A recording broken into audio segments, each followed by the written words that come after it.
Here's Kevin S. Z-Pack. The S is for soft. The S is absolutely for soft. I'm not disputing it. Bears OTAs have come to a close. We laughed, we cried. We learned a lot along the way about Caleb Williams, not only him on the field, but presenting himself to the media. I think everybody's been very impressed. Now we look toward the preseason, a little after training camp. We'll get into that. And the question is, how much do we need to see from Caleb? How much does he need in the preseason to acclimate himself to the NFL? We compare him to, of course, C.J. Stroud, the Rookie of the Year for the Texans last season. Stroud appeared in 3 preseason games last year. He was 11 for 20. Shot or no shot, Caleb Williams will see more time in the preseason this year than Stroud saw last year. Well, it should be a shot. He's a rookie after all. And because it's a new offensive coordinator and because you have new moving parts in the offensive line, it should be more. I'm not asking for a whole half. We're not asking about that. I'm not trying to expose him that long. But he does need to get acclimated to the system and to be able to run an NFL offense. That matters. You're starting from square one. This whole thing where, Caleb Williams comes in as the ready-made package. I mean, he was the best I saw in college. Doesn't necessarily mean that that's exactly the case as far as him stepping onto the football field and being the guy right away. It's a process. Hopefully the process is shorter than 2 or 3 years down the line. Yeah, I'm expecting it this year. When you were advertised and my eyes told me that guy's the best player in the draft and it's not close, you got a lot of talent around you should perform. And I think he would tell you the same thing. I think it's a shot. I think it's a shot as well. How about the Hall of Fame game? Is he playing that one? Briefly. And that's fine. Once we get into the throes of camp, then we get into the preseason games. That's when I want to see him. One Shea W. Norling yesterday said he does not want to see Caleb Williams in the Hall of Fame game. Yeah, it's whatever. If he plays short briefly, that's fine. Whatever. Whatever Hard Knocks wants, Kevin. Correct. We are now at the behest of HBO and Warner Brothers Discovery. All right, let's move on to your Cubs, Cap. Big win last night. Would you say it was a big win? Is every win a big win? Everyone's a big win. It's hard to win. And that's a good win. That's a really good win. It was a good win because you saw a little pop from Seiya, from Belly, and you saw them hold a lead despite Hector Neris's best efforts in the 9th inning. And the Cubs are going to get a little help in the bullpen. They have signed the glove-tossing relief pitcher Jorge Lopez, the ex-Met. Of course, the Cubs bullpen, much maligned this season, 24th in MLB in ERA. Okay. With a little help on the way. Shot or no shot, Jorge Lopez, your next Cubs closer. Well, that's a no shot. Wait a minute. I got to look up his No shot. He's a good pitcher, Cap. I mean, who's going to close? This guy last night, man, his stuff is short. He may have the stones to close. He doesn't have the stuff. Alzolay may have the stuff. He doesn't have the stones, and he's hurt. You call the Mets the worst baseball team in the league. And then they listen because his language is not very easily identifiable and understandable. And what do you mean? Because he is Spanish, and he speaks Spanish. He's Puerto Rican, actually, Cap. He's not from Spain. Okay, Puerto Rican. From Madrid. But they Jorge went back Lopez. and re-listened to what he said. He was calling himself the worst teammate in baseball, not the worst team. It was a follow-up, and he still said the same thing. In the same interview. You recall this, right? Yes. The guy asked him, are you saying the Mets are the... Yeah, I guess so. Guess the Mets are the worst. It is different in your second language to try to explain how you feel. However, without him, despite what he said, he threw his glove into the stands as if he was quitting the game.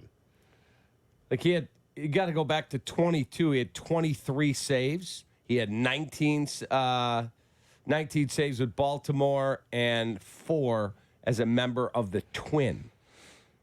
I mean, he's had some closing experience. He has 2 saves this year with the Met. He was a positive WAR player with the Met. He'll get an opportunity to pitch in the pen, high leverage. You're not bringing Chapman in here. That's not the answer, by the way. I mean, that might be a guy, but no, it's no shot. Correct. I expect Jed to be able to do better than that. Agreed. It's a pickup. It's an arm. Not like Kopech. I'm talking about someone that's been in high leverage situations that is expendable, that can go to the Cubs to help the Cubs win. And along with that, get a 7th and 8th inning guy too. Yeah, I'm not convinced after hearing what I'm hearing that they'll make a tweak here or there. I don't see them unloading the house to go get a big time reliever. I don't see it, which is sad, but true. The Jayhawks asked this question: how many bases did the Cubs steal last night? It was Wisdom with a stolen base, and there was 2 from Horner. Suzuki had one for sure. Armstrong had one. I believe they had 6. Okay. How many bases did the Cubs steal last night? Shot or no shot? That's a managerial win. That is a shot to keep the line moving on the base pass. Correct. Is it a managerial win, shot or no shot? That is a shot. That's one that you can give counsel. Because again, the green light was on, taking advantage of the Tampa Bay catcher. Correct. You also can give one to counsel when he had Patrick Wisdom pinch hit and he hit a home run last week. Yeah. Those are good things. Good. No question about it. I think that was this is the most games they've had with 6 steals since 1985. The Cubs are not known as a running organization. They just aren't. Regime to regime. So, yes, they stole bases. I still give it to Cody Bellinger. You got solid starting pitching from Assad, but pitch count piled up too much. He was at 90 at 4 2/3. Get him out. And then Cody Bellinger hit the 3-run bomb. That was the winner right there. You still had Dernier and Sandberg at the top of the lineup. That's why you're a fast ball club in 85. That's correct. So that helped, the daily double stealing bases. And by the way, last night, hat tip to Tyson Miller, and Drew Smiley was outstanding last night. Yeah. Outstanding. Imagine what happens when you are stealing bases, flex your power, have relief pitching, and win a ball game. Still 4-3, but the point is, though, is that all those things mattered to help the Cubs win yesterday. One of the more complete wins you get from the Cubs, by the way. That is correct. Here's Kevin. Not a complete win for the White Sox last night. They've dropped 4 in a row now, 17-52 on the season. They are pacing worse than the 1962 Mets, who lost 120 games famously that season. However, of course, 7 years later, they were amazing. They won the World Series in 1969. Shot or no shot, in 7 years, the White Sox are going to win the World Series. That's a no shot. They'll just turn the corner at that time. Jonathan Kevin. Cannon. They've actually, if Crochet pitches well tonight, that'll be 3 nights in a row you've got an outstanding starting pitching. So let's see if they can get another good start tonight. I'm excited to watch Castillo and Crochet. I'll be watching for a while, and then you'll handle the rest for us. Thank you. It's amazing that on this show you need a bullpen to finish out watching a ball game. On the back end of the bullpen. Right. You're the closer. Cap's got you for 5 innings. Go ahead, Hoodie. Finish out the last 4. Yep. I'm going to bed. So that's a no shot, Kevin Z-Pack. No, they will not win the World Series at that point in time. I'm a dreamer, Hoodie. 7 years from now, Chris Getz assembling the monster. Mm-hmm. Hoodie and I are in disagreement. This will get turned faster than 7 years. Yeah. He thinks that Reinsdorf will live forever. No, I'm not saying that. But you're going to get the number 5 pick this year in the draft that should be a really good player. Should. You have good pitching, and if you make a couple of astute trades, yeah, you'll be a decent ball club by 27. Nobody asked you. It's just you keep your beak out of White Sox business. You don't know. Wow, thanks, Kenny. Because you don't really have any investment. You're just talking. You don't have any investment like I do or like Bruce Kaplan does. You don't know. I have plenty of investment. You don't. You have no investment. I watch every day. You have zero investment in the Chicago White Sox. If anyone should be talking about the White Sox and what their future is, it's me. You don't care. I do care. You don't care. You don't care. You care about the relationships you have at 35th and Vec. You care about the people you'll run into that text you about the White Sox or information you get from the White Sox. But as far as the team, you don't care. So just keep your beak out of it. I care because you and my brother care.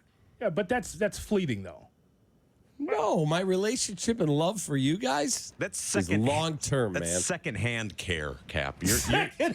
You're not exactly He doesn't in the care. you're not in the trenches with us, all right? Bruce, I am not. I will not hide that fact. Yeah, I am not. you don't care. I am in the trenches at 1060 West Addison. Yeah. I got my own issues with them. Same guy had him in the World Series a couple of years ago. You don't care. You're just saying stuff. They won 93 games.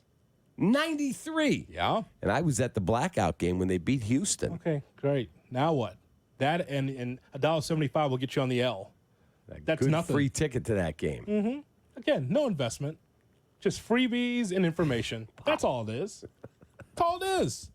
Yeah, Bruce, they're pretty bad. Yeah, I was talking to Jerry. I'm just telling you, man. That's a tough way to go. Oh, your team is terrible. But anyway, I think they can get a turn pretty soon. I mean, listen, they've got commitments over there.